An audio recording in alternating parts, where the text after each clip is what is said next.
So in this, we have a very ancient worldview that is mediated through a very modern view of power dynamics, where the world is nothing more than power struggle. How you relate to that power struggle will determine whether you are virtuous or not, but ultimately it doesn't matter whether you are virtuous or not, because both the virtuous and the non-virtuous will die, and most likely in terrible and sometimes hilarious fashion.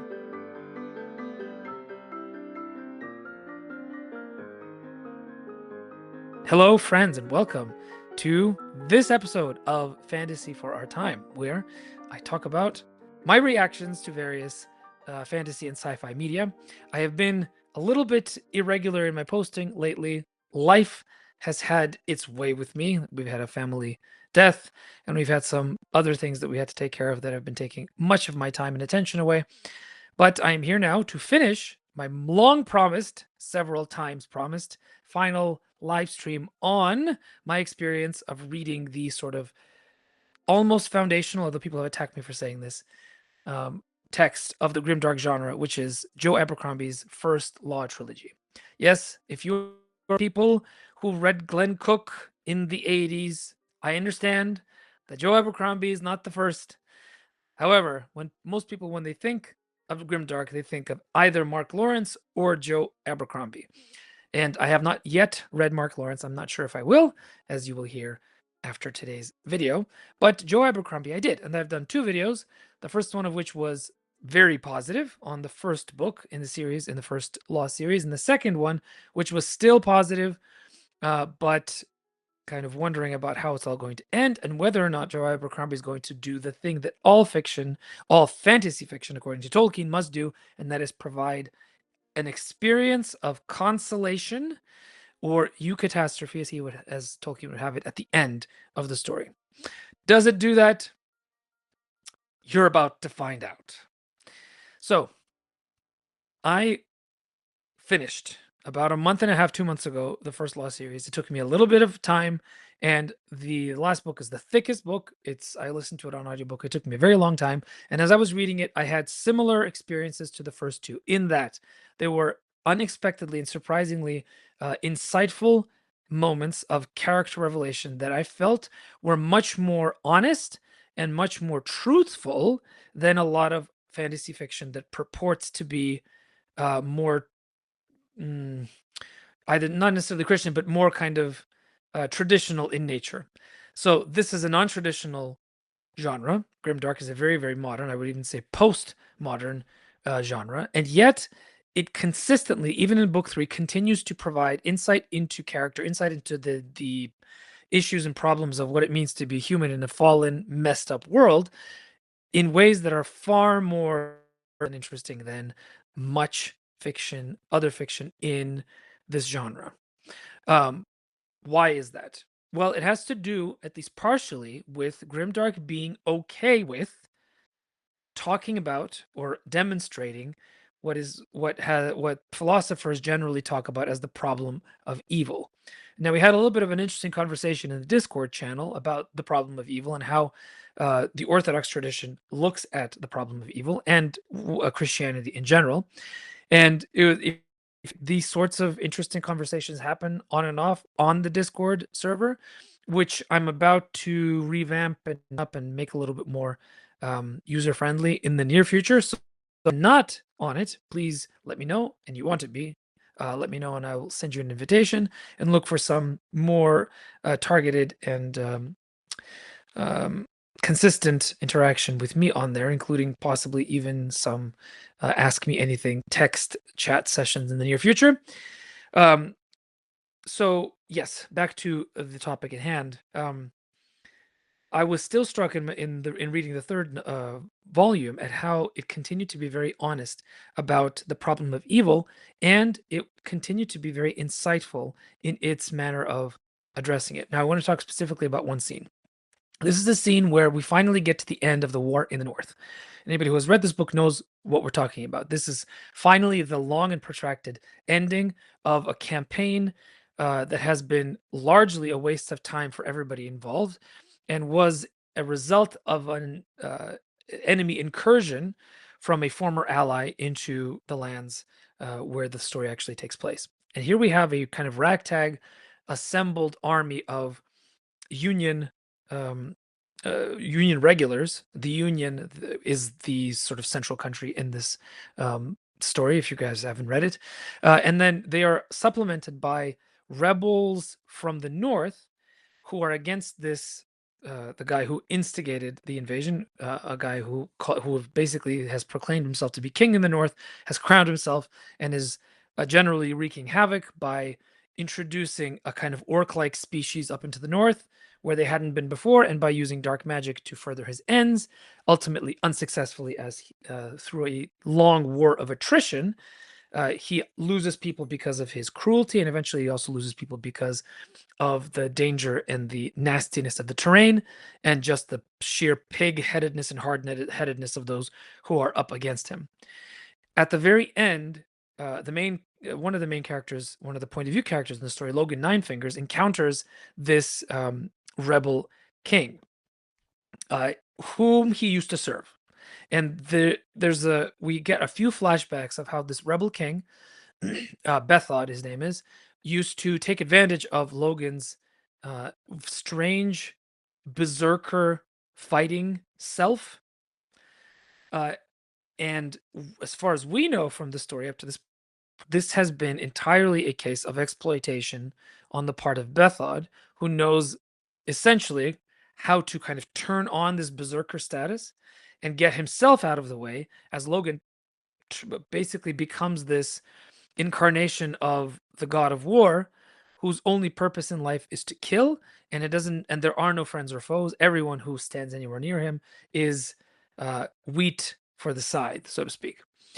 And we've already encountered in book 3 a case of Logan unfortunately and unwittingly killing a child. So this is where the grimdark element really comes forward, and it's an awful, awful scene. He also kills one of his friends and then has to deal with the repercussions, even though he can't remember actually having done it. We do, because we were in his head when it happened, which makes it a very interesting, by the way, stylistically speaking, a very interesting experience of being in a extremely fragmented personality, a person who has two personas or characters inside him that vie against each other. And then what happens is that Bethod is finally defeated, and Logan comes up and faces him for the last time. And there's a bit of a trick going on. He's trying to convince Bethod to engage in the northern tradition of trial by combat to finish the war without additional spilling of blood. And Bethod laughs at Logan for offering this, because Bethod basically reveals to the reader that Logan was a very willing participant in all of the evil things that Bethod did. And again, we are hearing this from Bethod's perspective, or he's saying it to Logan. We're inside Logan's head as it's happening, but Logan, and he doesn't want to believe it, but he has such a there's a very strong element of self-loathing to him that he has no choice but to accept these words coming from Bethod, even though they might not be true. Now, this is a really, really interesting moment, and it's one of the strong parts of book 3 and of this series in general, and I think of Grimdark at large, in that it very realistically, unwittingly, because most of these writers are not actively thinking philosophers or theologians, I think it very cleanly and very interestingly demonstrates a kind of spiritual state of possession that is probably not demonic possession, but is a kind of what Jordan Peterson talks about as ideological possession. But in terms of theological language, it is a kind of tearing in half of the self that happens as a result of sin, as a result of the fallen nature of humanity.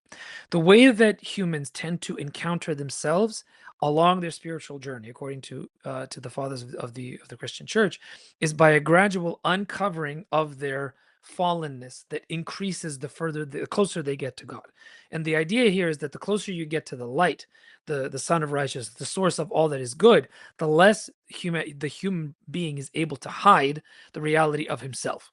And so he sees more of himself the closer he gets to God, which is why you get these weird things in, especially in Orthodox hagiographical accounts, lives of the saints, where saints will call themselves the worst of sinner and won't say it as a kind of fake put on or LARP, right? They're not actually faking it.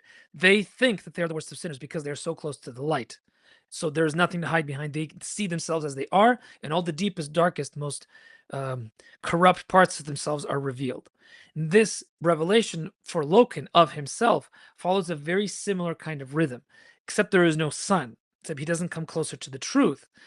And this is where the entire philosophical and theological, if you like, underpinning of the grimdark worldview starts to fall apart. And that's because there is no actually unified and consistent worldview when it comes to what evil is and where it comes from. Now, before we get further in the story, I want to share a little bit from an interesting blog post that I read. It's on John Senadopoulos's blog. The blog is called Orthodox Christianity Then and Now. I'll share the link for anybody who is interested. I'll put it in the chat, and I'll read a little bit out of it because there's some really interesting things going on here. All right, so this is written by a Christian philosopher. Here's what she has to say. The problem of evil is a Christian one by nature. And in a truly Christian perspective, it comes down to a problem of a malicious one. In Russian, it's lukavy. The presence of an evil agent that is beyond the material, who has, in some real sense, authority over the reality of this world. And even though Christ has come, according to the Christian story, and defeated his lordship over the earth, this defeat is a long defeat that is still somewhat happening in the course of time. All the manifold or multifarious efforts to solve the problem of the origin of evil outside of Christianity break down to two things: dualism or monism, and to attempts to reconcile both of them. Dualism, the dualistic solution, assumes the existence of two equivalent and absolute principles: a God of the good and an equally strong God of the evil. They engage in an endless and undoubtedly a destined battle. This is very much the kind of worldview of the Wheel of Time, and to some degree, although some people will argue this point, it's to some degree the solution to the problem of evil in Robin Hobb's fantasy universe that has to do with the Fitz and the Fool. By the way, there's going to be a really interesting post coming about that soon in the Wood Between Worlds Substack, so keep an eye out for that. They engage in an undoubtedly tie-destined battle, and the entire world constitutes a kind of a war zone of indecision between two eternal adversaries. And so there's a lot of evil, and there's no way out of it because it's simply a recurring cycle, and largely where you end up is a matter of luck. The monistic doctrines, both religious and philosophic, assume that evil persistently and unalterably accompanied all creation as something detached from God. God is one and true, and all that is separated from him exists not at all. It's an illusion, it's a mirage.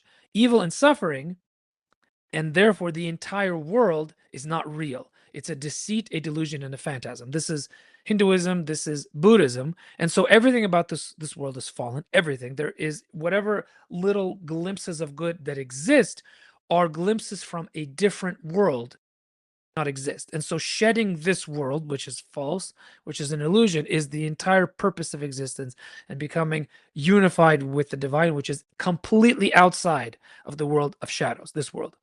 Monistic doctrines acknowledging the one and discarding the manifold nature of the world, as which is something that Maximus the Confessor talks about all the time, and Jonathan Pajot as well, because he uses him a lot in his interpretations.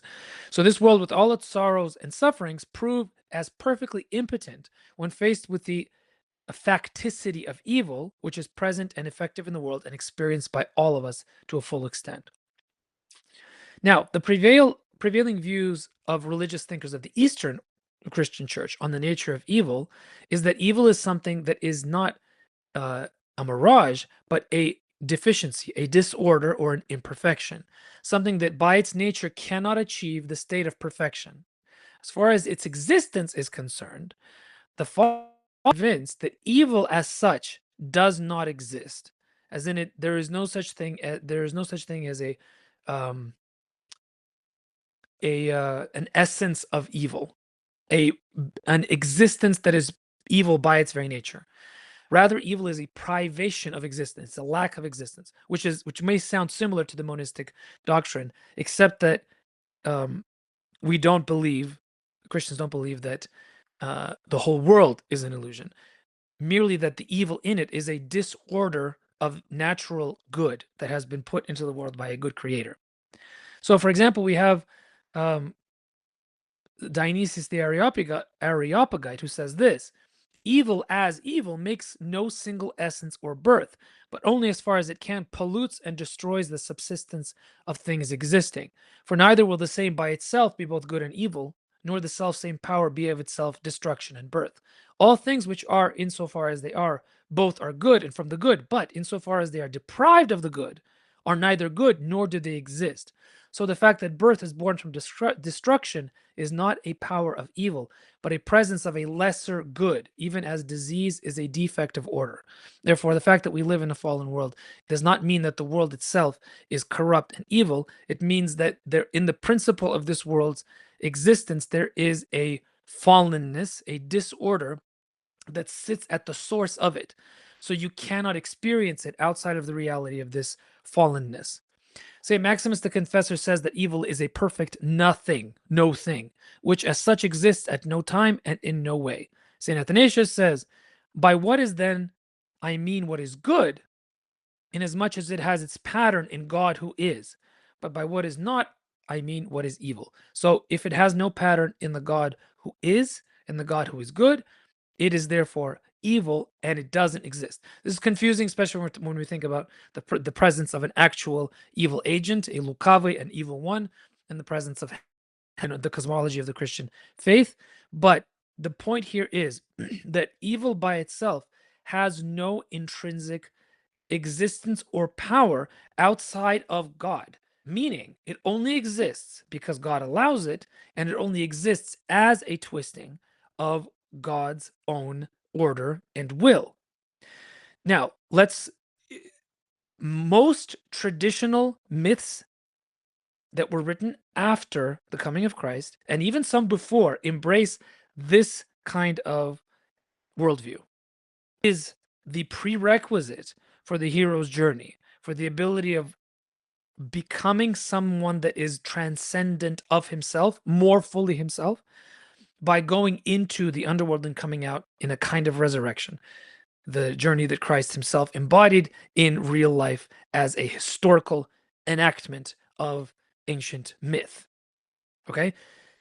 Recently, we've had more and more mythic type stories that no longer accept the cosmology of the Christian, and so they have had to come up with an alternate idea or explanation or worldview or world building regarding the existence of evil. Not surprisingly, if you really dig deep into the underlying substructures of grimdark fiction to see what the authors believe the existence of evil in their created world means, you will find that there is some kind of, most of the time, there is some kind of dark lord or dark force that essentially is the only source of power.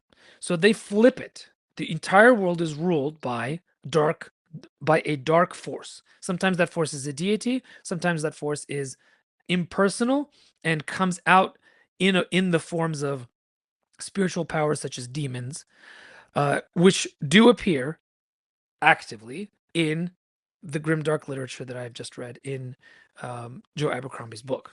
Not surprisingly, there is no, as far as you can tell, presence of a divine order of any kind. So this is something like a very loosely, basically sketched out version of Gnosticism, which is an ancient philosophy that basically says the world that we live in was created by a dark deity. And so we have to get out of it if we can. And if we cannot, everything that happens to us is inevitable, is fate-based, and it will be miserable most of the time. Occasionally, there will be outpourings of good, but they are largely outside of our own efforts. This very depressing and dark. I wouldn't call it nihilistic because it's not nihilistic, but it is very, very dark. World view of the world is seen in the end of several characters, including the character of Sand Dan Glokta and the character of the bastard king, who was on a hero's journey in book. What's his name? His name escaped me at the moment. It's Friday and I'm tired. Somebody will tell me in the comments, I'm sure at some point, whether here or not, we shall see. I'll remember it at a very inappropriate moment. In any case, the bastard king, who was put on the throne by the mentor figure, little wizard, ends up being a perfect pawn for said mentor figure, who is revealed at the end to essentially be the agent of evil. Evil being unabashed use of absolute power for the sake of acquiring more power. So in this, we have a very ancient worldview that is mediated through a very modern view of power dynamics, where the world is nothing more than power struggle. How you relate to that power struggle will determine whether you are virtuous or not, but ultimately it doesn't matter whether you are virtuous or not, because both the virtuous and the non-virtuous will die, and most likely in terrible and sometimes hilarious fashion. That's the worldview of this particular book.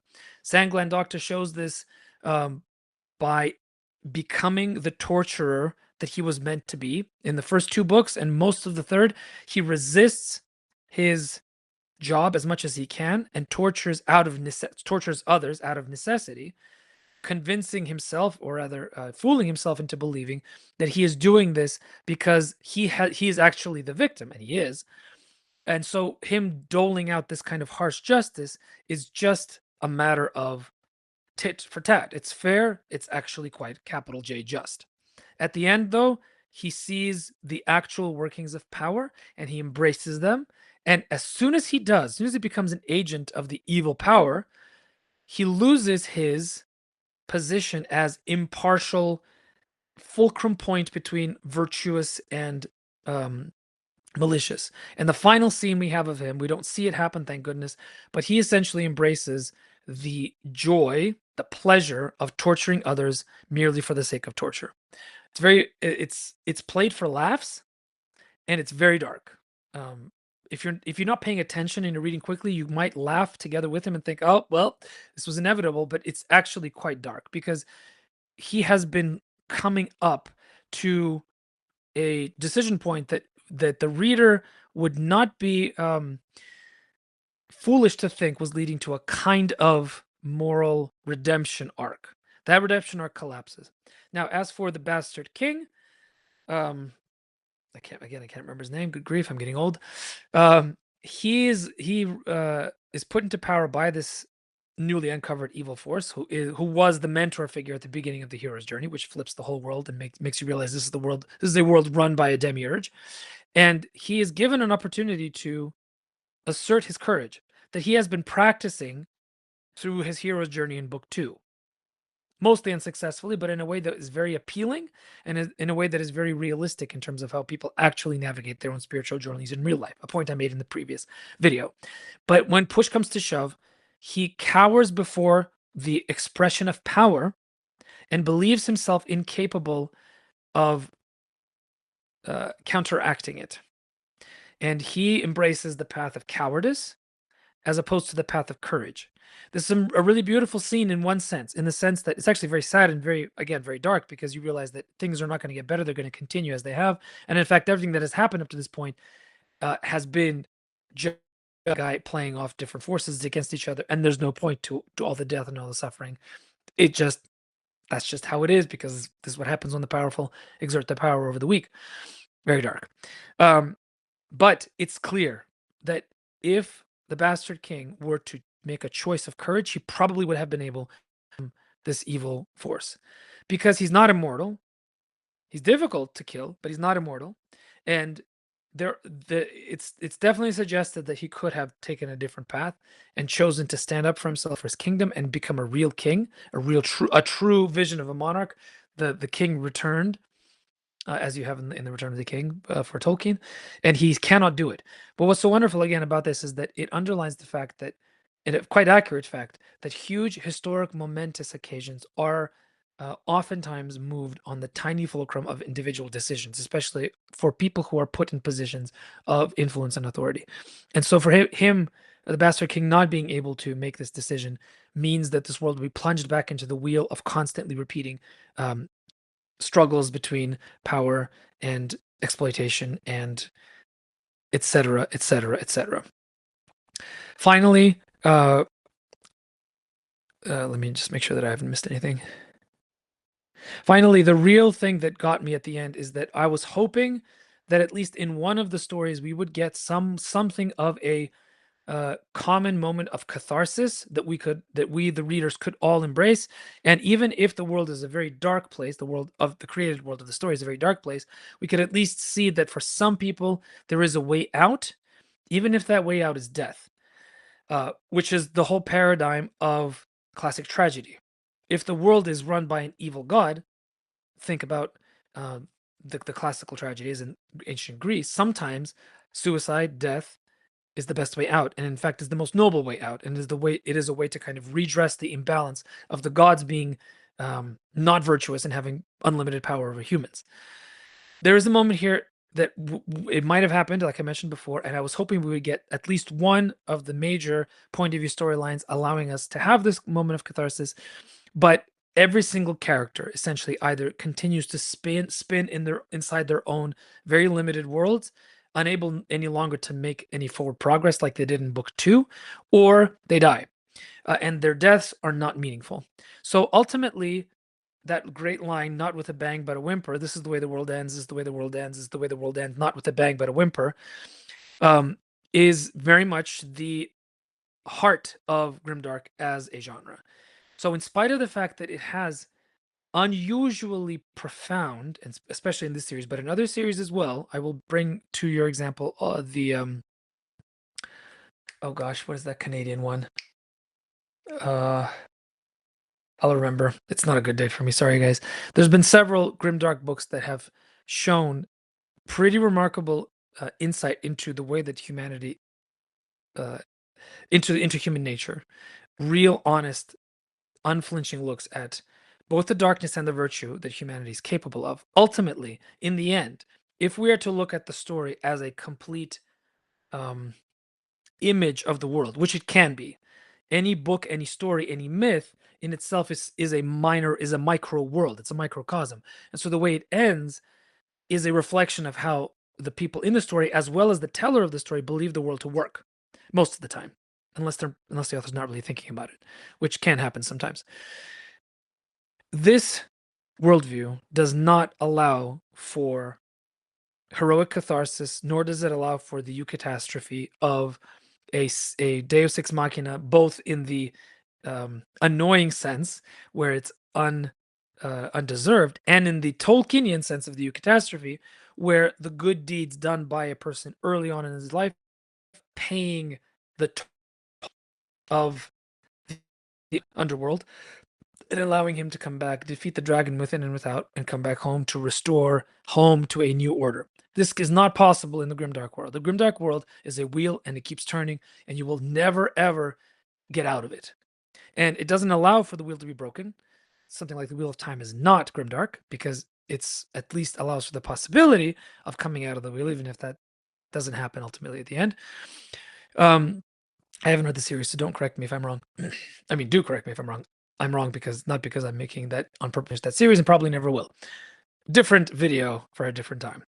So ultimately, this was a disappointing foray, even if there were some moments of genuine and interesting insight into the nature of the human condition and some really nice character work that I really enjoyed.